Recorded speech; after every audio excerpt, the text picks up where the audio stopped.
Maybe because he's shredding these documents, burning them, throwing them in a ditch. Nobody knows, right? But the bottom line is, if you have questions about whether documents are real.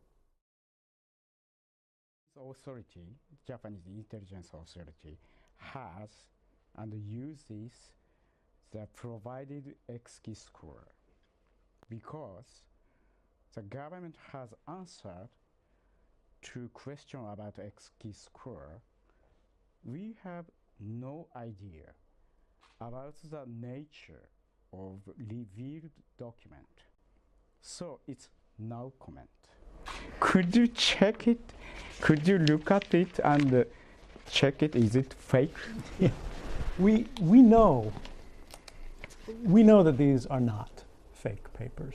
When we look at these things, they've been published in Europe, they've been published in the United States, they've been published in Japan, they've been published everywhere in the world.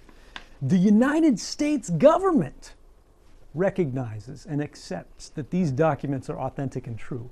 Authentic one, okay. How is it that the Japanese government says, oh, maybe the United States government doesn't know, maybe they're confused? No, this is ridiculous.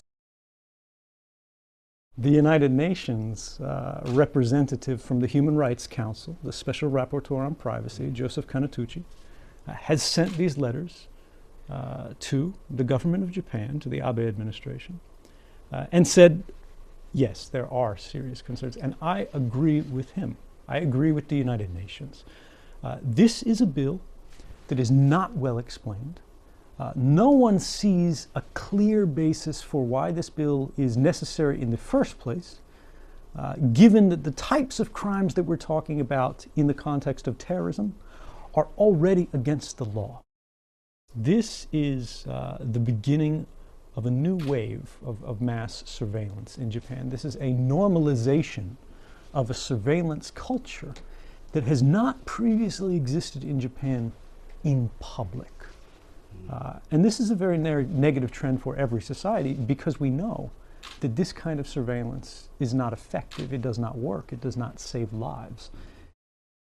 It's all too easy for people to say, there's nothing interesting about me, so I'm not afraid. A popular argument is, if you have nothing to hide, you have nothing to fear. To say, you shouldn't worry about surveillance at all, you shouldn't think about surveillance at all, no matter how intrusive it is, no matter how abusive it is, because if you're an ordinary person, you'll be left alone. But it's important that we remember the origin of these arguments. If you have nothing to hide, you have nothing to fear, is from Nazi propaganda in World War II.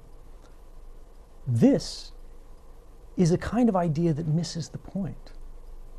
Privacy isn't about something to hide. Privacy is about something to protect. Privacy is about protecting an open society, a free society where people can be different. People can have their own ideas.